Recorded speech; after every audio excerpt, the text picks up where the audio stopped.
Halo, bola supporter. Ketemu lagi dengan Mister, iseng ngobrolin misteri sepak bola. Ya, bola supporter, akhirnya hari yang kita tunggu-tunggu tiba nih. Timnas Indonesia akan menghadapi raja terakhir Asia. Kita akan menghadapi tim nomor satu di Asia, Jepang, dalam lanjutan grup C, putaran ketiga kualifikasi Piala Dunia 2026. Hari Jumat tanggal 15 November di Stadion Utama Gelora Bung Karno ya. Ini apa ya? Kita kita harus menang lawan Jepang gitu ya. Kalau kita ingin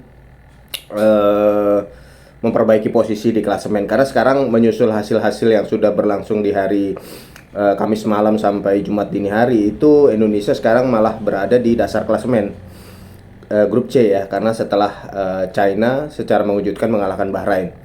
Jadi kita wajib menang gitu ya, dan tentu saja kemenangan lawan raja terakhir Asia ini ya, ini apa ya, ini mungkin ceritanya Cinderella-nya Cinderella gitu. Hampir mustahil lah timnas Indonesia itu bisa mengalahkan Jepang ya. Di atas kertas dilihat dari berbagai sisi gitu ya. Timnas Jepang sekarang ada di ranking 15 dunia, nomor 1 di Asia. Sedangkan Indonesia kalau di ranking FIFA itu 130, jomplang banget ya. Kemudian dari komposisi tim aja juga kita lihat. Ada 11 pemain Jepang yang main di 5 liga top Eropa ya, dari Liga Inggris, Liga Italia, Liga Spanyol, Liga Prancis, Liga Jerman. Misalnya ada Wataru Endo, ada Takumi Minamino, ada Kaoru Mitoma ya. Ada 11 pemain Jepang yang merumput di 5 liga top Eropa. Kita cuma punya 2. Cuma ada siapa? Bahkan satu ya kalau kita lihat, karena yang satu kan main di tim junior. Cuma Bang Jai Itse saja yang main di 5 liga top Eropa ya, yang dia merumput di Venezia, main reguler gitu. Jadi ini memperlihatkan jomplangnya level antara Jepang dan timnas Indonesia. Juga kalau kita lihat dari nilai squad ya, kalau Indonesia itu cuma sekitar 30-an juta euro lah, hampir 30 juta euro. Cuma sepersepuluhnya dari Jepang yang hampir 300 juta euro kalau di total nilai pemainnya. Ini memperlihatkan ya, ini tadi yang Mister bilang, ini cerita Cinderella-nya Cinderella gitu. Butuh keajaiban luar biasa mungkin ya, butuh mukjizat untuk Indonesia bisa berharap mengalahkan Jepang. Tapi kok ya ini kayaknya kok kita dibantu sama ini nih, sama alam nih. Soalnya di Indonesia itu kan kalau sebetulnya punya peluang untuk bisa naik ke peringkat kedua klasemen grup C. Tapi syaratnya memang berat. Ada banyak syarat yang harus dipenuhi oleh timnas Indonesia. Yang pertama, kita harus menang lawan Jepang, dan bukan cuma menang, mungkin menangnya harus dengan selisih 2 atau 3 gol gitu ya. Untuk bisa melewati untuk bisa menyamai poin beberapa tim di atas kita sekarang, dan juga untuk melewati selisih gol poin-poin itu. Tapi kalau kita lihat syarat yang dibutuhkan dari luar kita sendiri gitu ya, ternyata kejadian di hari Kamis kemarin ya. Kita tuh butuh Australia sama Arab Saudi bermain imbang, berapapun skornya lah harus imbang. Lebih baik kalau skornya nggak besar gitu ya, imbangnya. Mainnya malah 0-0. Si Arab Saudi ini sempat nyetak gol di menit-menit terakhir ya, tapi kemudian dianulir oleh wasit karena offside setelah melihat VAR. Kemudian syarat kedua, kita harus berharap Bahrain yang main di kandang melawan China tidak menang. Lebih bagus lagi kalau pertandingan ini imbang gitu. Atau kalau China menang, itu skornya nggak terlalu besar supaya dia tidak melewati selisih gol dari Indonesia. Dan memang kita nggak dapat hasil paling ideal dari Bahrain melawan China ini ya. Kan hasil idealnya imbang, kita nggak dapat itu. Sampai menit-menit terakhir itu skor masih 0-0. Tapi kemudian Bahrain bener-bener nggak bisa ngalahin China. Yang menang tuh China. Dan kayak partai Australia lawan Arab Saudi ya, Ada gol Bahrain, dia sudah mencetak gol di menit-menit terakhir, tapi kemudian dianulir. Setelah dianulir, mereka malah kebobolan dari China. Coba. Itu kayaknya ada yang di atas tuh, ada yang ngatur gitu. Wah, ya lu imbang aja deh, lu imbang, lu kalah aja deh Bahrain, lu imbang aja deh Australia Arab Saudi. Ini biar Indonesia lewat nih, peringkat dua.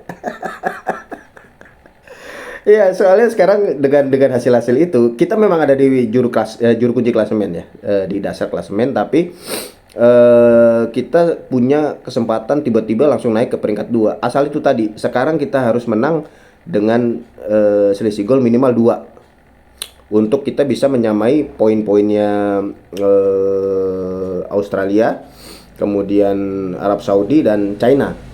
Kita selisih golnya, kalau kita menang dengan selisih 2 gol lawan Jepang, kita akan lebih bagus daripada China dan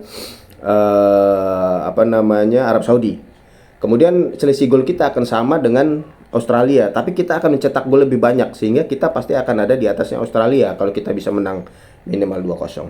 Nah, itu pertanyaannya, bisa nggak menang 2-0 atau minimal selisih gol 2 gitu lawan Jepang. Soalnya udah 2 tahun ini nggak ada yang bisa melakukan itu. Jepang itu 5 kali kalah dari 35 pertandingan setelah tahun 2022 ya. Mereka terakhir kalah dengan selisih di atas 2 gol itu tahun 2022 di Piala Kirin lawan Tunisia waktu itu. Itu juga kayaknya nggak serius kan mainnya Jepang ya. Dan setelah itu mereka nggak pernah lagi tuh kalah dengan skor selisih 2 bahkan. Mereka pernah ketemu Jerman di Piala Dunia 2022, pernah ketemu Spanyol juara Euro di Piala Dunia 2022. Dua-duanya kalah dari Jepang. Jerman, Spanyol kalah 1-2 dari Jepang. Coba bayangin gimana beratnya ya misi yang dihadapi oleh Jaichas dan kawan-kawan nanti malam di SUGBK. Tapi ya kita doakan ya, mudah-mudahan ada kejutan besar, ada cerita Cinderella yang terwujud di pertandingan nanti, karena kayaknya alam udah ngasih jalan nih. Kok bisa-bisanya gitu ya, syarat yang kita perluin dari 2 pertandingan yang lain itu terwujud. Kita butuh Arab Saudi sama Australia imbang, kok mereka imbang 0-0. Kita butuh Bahrain tidak mengalahkan China, kok Bahrain kalah dari China di kandang sendiri gitu. Ya mudah-mudahan di tanda-tanda baik ya. Kita doakan mudah-mudahan pelatih Sintayong dan pemainnya ini bisa tampil apalah ya, terserah deh. Kalau Il Mister sih mau parkir bus, mau apa kayak mau main keras gitu, terserah, yang penting ini deh kita dapat hasil yang kita butuhkan. Ini kesempatan bagus. Sintayong sendiri juga senang waktu tahu bahwa Australia dan Arab Saudi imbang ya, karena sekarang situasinya di grup C ini memang jadi susah diprediksi, karena ya Australia dan Arab Saudi kesulitan nih, mereka tim unggulan tapi malah kesulitan dapat poin. Begitu juga dengan Bahrain. China juga mengejutkan, tiba-tiba sekarang kok bisa menang 2 kali berturut-turut gitu. Susah diprediksi, dan ini bagus buat siapapun ya. Buat siapapun, kecuali Jepang mungkin sudah hampir pasti lolos lah kalau mereka terus tampil seperti itu. Tapi kalau untuk tim-tim di bawahnya ini jadi persaingannya jadi terbuka ya. Mudah-mudahan nanti kita lihat. Bola Supporter nonton ya, yang ke stadion nonton, berikan dukungan, juga yang nonton dari layar televisi juga silakan kita dukung skuad Garuda supaya mendapatkan hasil yang dibutuhkan. Oke, sampai ketemu nanti malam di pertandingan. Ya, salam.